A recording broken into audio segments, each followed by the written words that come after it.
Hello friends, स्वागत है आपका टारगेट स्टेनोग्राफी क्लासेस में।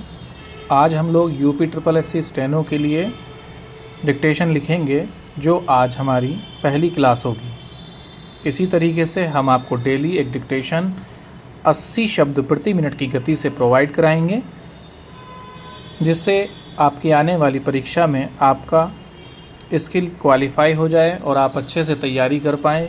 ये डिक्टेशन आपके लिए फ्री रहेगी, यूट्यूब पर डेली अवेलेबल रहेगी। यदि आपको हमसे और ज़्यादा डिक्टेशन लेनी है तब आप हमारे नंबर पर संपर्क कर सकते हैं और हम आपको 3 से 4 डेली डिक्टेशन प्रोवाइड कराएंगे, जो आपको हेल्प करेंगी UP triple SC steno exam को क्वालिफाई करने में। और वह डिक्टेशन हूबहू ऐसी रहेंगी जैसी आपको स्किल टेस्ट में आयोग द्वारा बोली जाने वाली हैं। तो चलिए शुरू करते हैं आज की डिक्टेशन। 80 शब्द प्रति मिनट की गति से। मैटर शुरू होगा 5 सेकेंड बाद। स्टार्ट।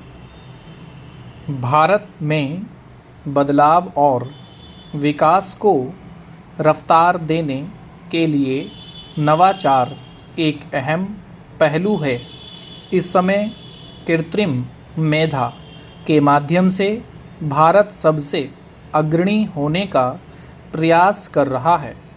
इंटरनेट की शक्ति को 6G से आगे ले जाने की कोशिश हो रही है और हर पुराने तरीके को कृत्रिम मेधा की सहायता से बदलने की पहल हो रही है। दावा किया जाता है कि वैश्विक स्तर पर विज्ञान और नवाचार के मामले में भारत तेज़ी से उभर रहा है। शोध कार्यों में भी देश किसी से पीछे नहीं है।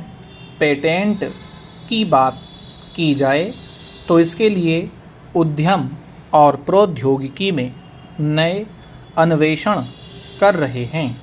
पेटेंट मामले में भारत दुनिया में पहुंच गया है। विज्ञान और इंजीनियरिंग के मामले में दावा किया जाता है कि हम शीर्ष देशों की श्रेणी में शामिल हो गए हैं, मगर शिक्षा के क्षेत्र में नवाचार की राह अब भी कई तरह की चुनौतियों से घिरी हुई है।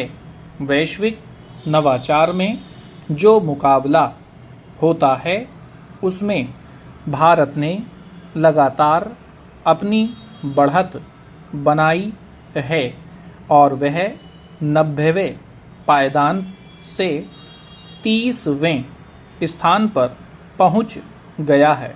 भारत के भावी प्रौद्योगिकी मिशनों में भी इसका विस्तार करने और सार्वजनिक क्षेत्र में कृत्रिम मेधा के विकास का लक्ष्य रखा गया है, लेकिन इसके लिए शिक्षा में जो परिवर्तन होना चाहिए वह अभी तक नहीं हुआ है। शिक्षा परिसरों में जो नवाचार दिखाई देना चाहिए वह भी नहीं दिखाई देता। निजी क्षेत्र ने विश्वविद्यालयों और शिक्षा संस्थानों में भारी निवेश किया है। पंजाब को ही लें, इस राज्य में 3 मुख्य विश्वविद्यालयों के अतिरिक्त प्रौद्योगिकी विश्वविद्यालय और दूसरे विश्वविद्यालय ज़रूर खुल गए हैं, लेकिन उनमें विद्यार्थियों की कमी तो है ही, वहीं सटीक पाठ्यक्रमों का अभाव भी नज़र आता है। यहाँ कहीं नवाचार नहीं दिखाई देता है। केंद्र सरकार ने समग्र शिक्षा अभियान शुरू किया था। इसमें देश की विभिन्न शिक्षा प्रणालियों को एक साथ मिलाकर सीधा रास्ता निकालने की कोशिश की गई थी। अब इस अभियान में भी नवाचार की घोषणा शिक्षा मंत्री ने की है। शिक्षा क्षेत्र में बड़े सपने देखने के साथ भारत अब अंतरिक्ष विज्ञान में भी नई बुलंदियों को छूना चाहता है। वह अमेरिका या रूस के मुकाबले किसी भी तरह पीछे नहीं रहना चाहता। हालांकि दूसरे क्षेत्रों में विकास की अब भी बहुत गुंजाइश है।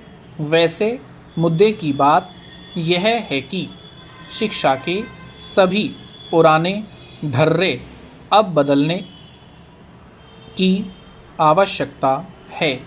विज्ञान की समझ हर विद्यार्थी में हो तभी शिक्षा में विकास के सपने पूरे हो सकेंगे। मगर इन सब के लिए पूंजी चाहिए।